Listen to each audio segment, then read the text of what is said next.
J'adore les sacs photos. Bonjour à tous, ici Thomas Mouzy et bienvenue dans un nouveau vlog sur la chaîne. Vous connaissez le principe, j'avais envie de vous parler d'un truc, j'ai mis ma caméra, j'ai démarré, on tourne, on discute, on papote, on échange.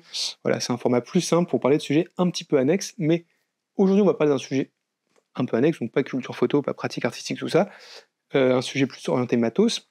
Mais même si c'est un sujet qui est un peu mineur dans le cadre de ce que je publie sur Internet, dans mon petit cœur, il est dans le top numéro 1, tout ça, quasiment. Pourquoi? Parce que, vous le savez, je suis pas très fan de matériel photo en général, c'est pas un sujet qui m'intéresse beaucoup et j'y vois peu d'intérêt, mais il y a une exception à ça qui est les sacs photos. J'ai un kink sur la bagagerie, j'adore les sacs photos, les bagages, tout ça et compagnie, j'ai testé plein de marques, j'en ai eu pas mal au fil des années que j'ai revendu, racheté, tout ça.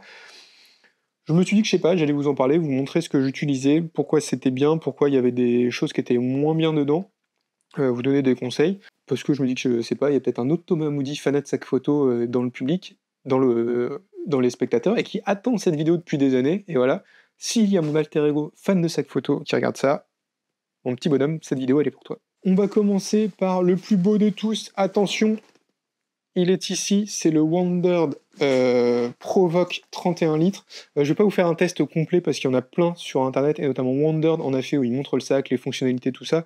On est plus sur du retour utilisateur et de à quoi ça me sert telle chose. Je vais juste vous donner un avis plus utilisateur en fait, avec des points positifs et des points négatifs.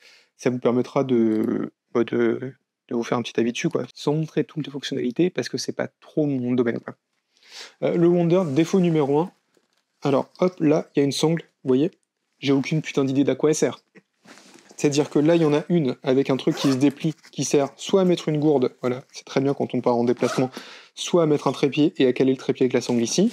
La sangle là, après 6 mois d'usage, aucune idée de ce à quoi elle peut bien servir. Ça, c'est mon sac amiral, on pourrait dire, c'est le sac à dos Lifetime qui sert à tout faire. Je m'en sers quand je vais au boulot sur Paris, que je dois mettre mon ordi, mon chargeur, toutes mes conneries, une liseuse, tout ça. Enfin, 31 litres, on est très très large. Donc ça sert à ça en déplacement pro, je peux prendre de quoi dormir une nuit avec, donc c'est-à-dire que si je pars au travail, j'ai une nuit d'hôtel, aucun problème pour passer les affaires dedans et dormir avec. Ça sert, alors en sortie photo, je m'en sers pas trop parce qu'il est très gros et je transporte peu de matériel en général, j'ai un appareil, un objectif, voire 2 objectifs, mais c'est vraiment le grand max, donc j'ai pas des besoins de sortie photo type, je sais pas, photographe de portrait qui se balade avec des lampes, des focales différentes, etc. Je sais pas comment il fout, mais j'ai pas des gros besoins de transport. Donc sortie photo, je m'en sers pas trop.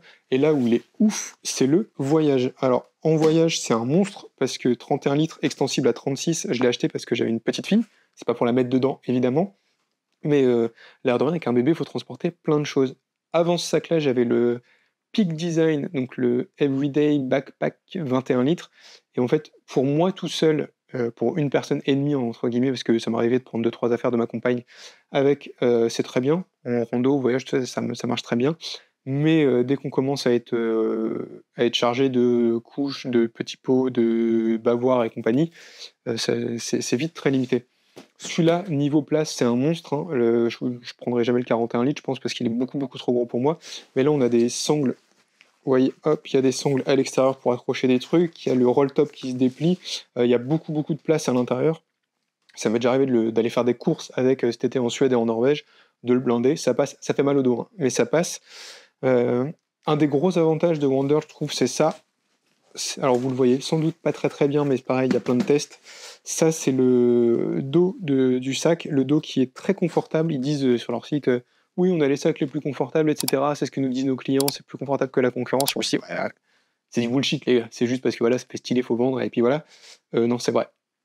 C'est vrai, c'est vraiment très très très confortable. Je pense plus que le Peak Design que j'avais. Il y a quelques petits défauts, je trouve, à l'usage, notamment le manque de rangement. Peak Design, ils sont assez forts pour ça. À l'intérieur des Everyday Backpack, il y a plein de poches. Alors, ils ont refait le design quelques fois, mais il y a plein de petites poches pour ranger des batteries, des stylos, 2-3 conneries, tout ça. Sur le Wandered, vous allez en avoir ici, hop, dans la poche intérieure. Donc là, il y en a quelques-unes. Mais en fait, là, du côté du... Donc c'est là où il y a le roll-top, ici, hop. Hop, du côté du roll top, là, c'est ce que je vous montre, c'est une seule grande poche, il n'y a pas de petit rangement ni rien. Ça, je trouve ça un peu dommage parce que du coup, ça fait vite fourre-tout et on est vite un peu emmerdé quand on veut charger des trucs. L'autre défaut, c'est qu'il y a un petit problème de conception, faut le savoir. Moi, c'est mon deuxième, parce que le premier est reparti en garantie à cause de ça, parce que ça m'énervait. Et sur le deuxième, je fais plus attention. C'est que les scratchs, donc là, il y a le caméra cube dedans, pour mettre le matériel photo, et les scratchs du caméra cube frottent sur le dos et le percent. Donc c'est pas très pratique. Donc je l'ai renvoyé au SAV qui m'a dit bah je sais pas, il réparait pas, donc ils m'en ont renvoyé un. Mais c'est un problème de conception. Ils disaient il faut faire attention parce que ça frotte dessus, tout ça, c'est écrit nulle part, donc faut le savoir. Mais mis à part ça, faut faire attention. C'est du béton armé. Il y a une poche sécurité pour le passeport, ça c'est très cool en voyage. Il y a une autre poche, alors qui est censée être pour le ici en dessous. Là je suis sous le sac. Donc ça c'est censé être pour le Rainfly de chez Wonder. Donc le Rainfly c'est la protection anti-pluie, qui à mon avis ne sert à rien sauf si vous partez, je sais pas, en Cambodge portant la mousson pendant 3 mois. Mais le reste du temps, je vous dis, je me suis pris des saucés incroyables en Suède et en Norvège avec ça. Il a pas bronché du tout, quoi. La toile est vraiment vénère. Donc au lieu de mettre le Rainfly là-dedans que je n'ai pas acheté, et de toute façon Decathlon on fait des bien moins chers qui correspondent à peu près au format, donc ça sert vraiment à rien d'acheter celle de Wonder. Je mets mon smartphone dedans, comme ça je peux l'attraper rapidos. Et j'ai la ceinture ventrale avec qui sert quand on a un peu de charge à ce que ce soit confortable et attraper des trucs. Il y a quand même un rangement ici qui est cool, parce que là voilà, on a une petite poche, on peut mettre des batteries d'appareil photo, tout ça à côté de l'appareil, donc c'est pas mal pratique.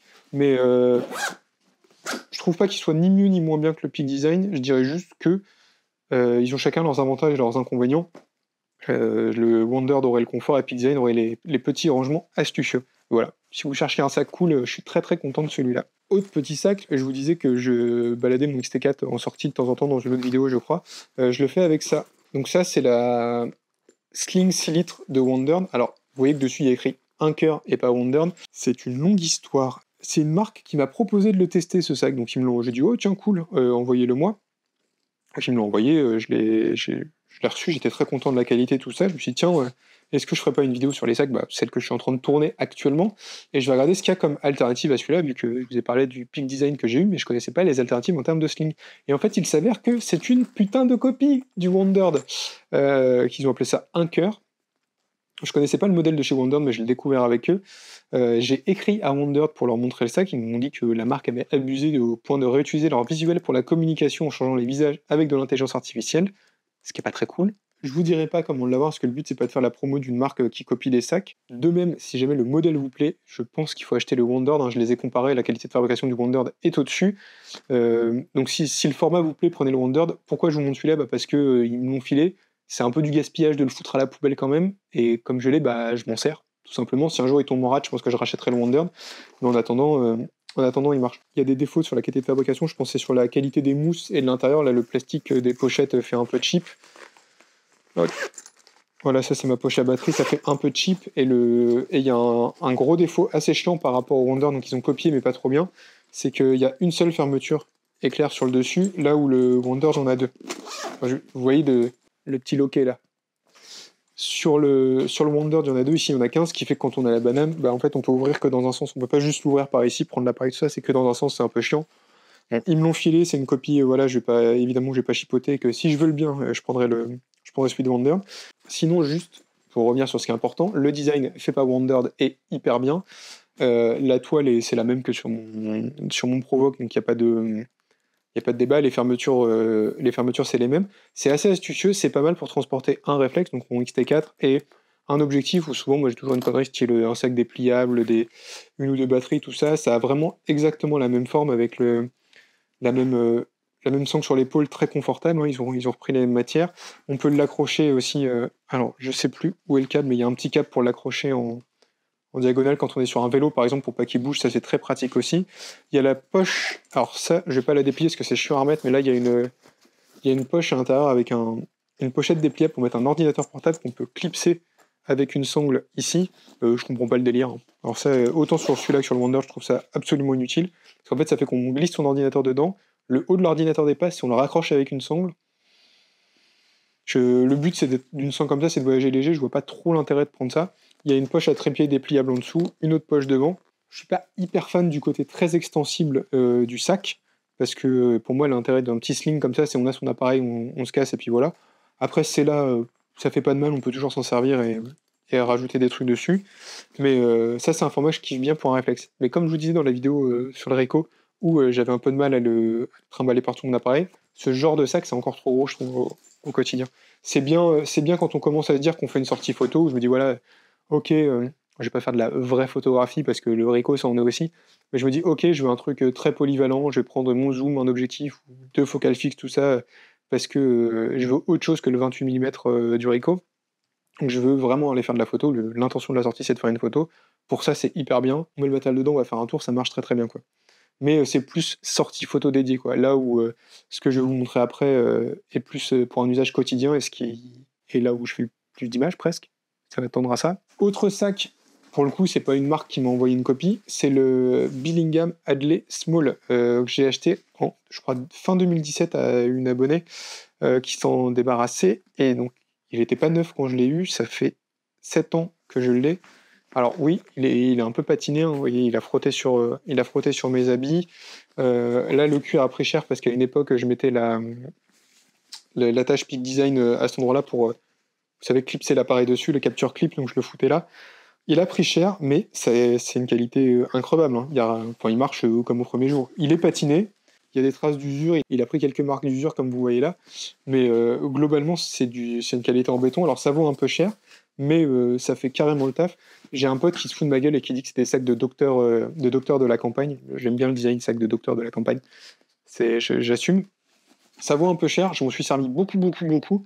Maintenant, j'ai plus tendance à prendre le Wonder Copy parce que je trouve que le confort est un peu meilleur. Là, on a vraiment tout le poids sur une épaule. Soit on a sur une épaule et quand on marche, ça fait un peu chier, soit on l'a en diagonale, mais c'est jamais aussi confortable qu'une sling qui est collée au corps, qui va moins gêner au niveau de son poids et qui surtout se manipule un peu mieux, quoi. Et donc il est temps de passer au petit bijou de cette sélection. J'ai découvert ça il y a pas longtemps. Je l'ai reçu juste avant de partir au Maroc et je suis pas parti au Maroc avec pour plein de raisons parce que j'avais déjà mon Wonder et je voulais pas.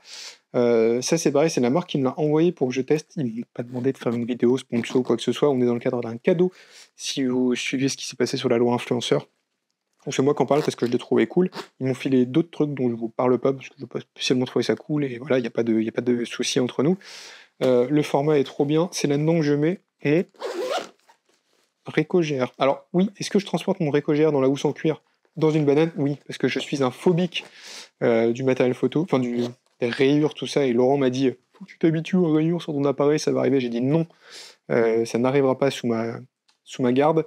Donc ça s'appelle, la marque c'est hop comme ça, Ulanzi, c'est le Ulanzi Tracker, il est hyper bien, le format est parfait. Ouais, franchement c'est juste une grosse banane hein, à transporter, il n'y a pas de souci. La conception c'est du béton armé, donc c'est de la toile cirée, les fermetures sont anti-pluie, là vous savez il y a l'espèce de truc au-dessus pour que la flotte glisse, donc je l'ai déjà pris sous la pluie parce qu'il y en a beaucoup dans le nord, il n'y a pas de souci. Vous avez donc une grande poche là dans laquelle en général, je mets mon smartphone ici. Ça m'arrive de foutre ma liseuse. Par exemple, typiquement, ça c'est le use case, mais pour lequel il est merveilleux, parce que je vous ai dit, j'adore les sacs photos, et pour moi, le kink absolu, c'est le bon sac au bon moment avec le bon usage, et on a pile que ce qu'il faut dedans. Il faudrait 150 sacs à peu près pour comparer à toutes les situations. Mais celui-là, il marche fort, et l'usage que j'en ai, c'est typiquement, je sais pas, je vais en ville faire une course, je vais dans l'île, j'ai un peu de métro à l'aller, un peu de métro au retour, je prends ma liseuse, pour le métro, je prends mon appareil photo pour quand je me balade dans les rues pour faire des photos. Impeccable, impeccable, impeccable. Dedans, j'ai... Donc il y a dans la grande poche, vous voyez, hop, je sais que ça tombe pas. Donc j'ai toujours un petit chiffon et un sac pliable parce que ça m'arrive d'acheter, je sais pas, des bières. Donc forcément, je vais pas les mettre là-dedans, je vais pas les porter. J'ai mon sac pliable s'il y a besoin, ça prend pas de place, ça marche toujours. Le Ricoh GR, il y a une poche, hop là, une poche ici. Hop, vous voyez un peu avec des petites mini-poches à l'intérieur. Donc ça, c'est typiquement les batteries du Ricoh GR et ma carte SD. Donc comme ça, j'ai du RAM. Hein, avant de tomber en panne, j'ai un petit peu de marge. De l'autre côté, il y a une poche là. Vous allez la voir. Tac. Alors ça, c'est magnétique. Vous devez l'entendre un peu. Là, je peux mettre mon portefeuille, mes clés, tout ça.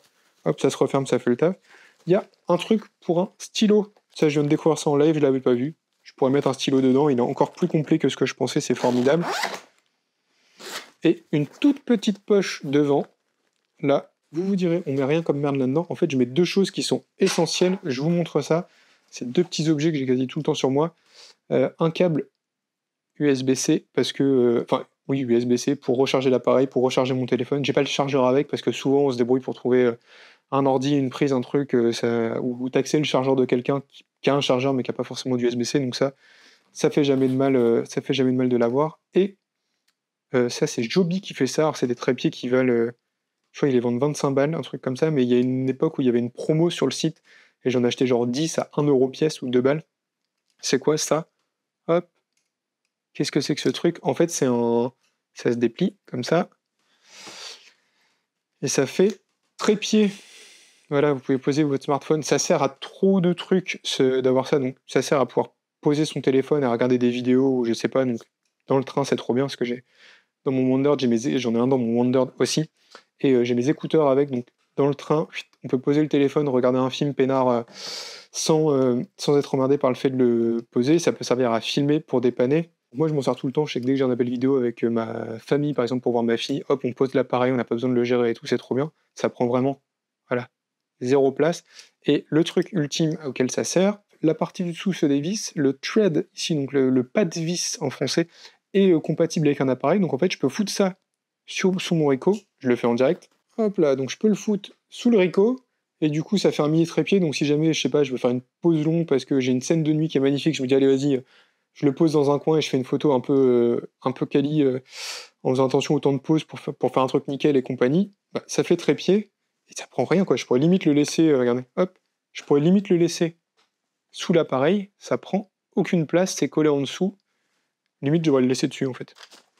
Bref, c'est tout pour moi. Si cette vidéo vous a plu, si ça vous a fait plaisir de parler un petit peu de packagerie sur cette chaîne YouTube, bah, je suis le premier ravi parce que j'étais content de faire cette vidéo et de vous parler de tout ça. J'espère que l'enthousiasme s'est senti. N'hésitez pas à me dire en commentaire si vous aussi vous avez des modèles que vous conseillez, des astuces, des machins, des trucs. Je vous mets en description les liens vers ces produits, si jamais ça vous intéresse. Si vous voulez d'autres conseils, mais qui parlent pas de matos, il y a mon livre 10 outils indispensables pour votre projet photo. Et moi je vous dis bah, je sais pas quand, parce que je sais pas quand sortira cette vidéo, mais certainement à très bientôt. Salut!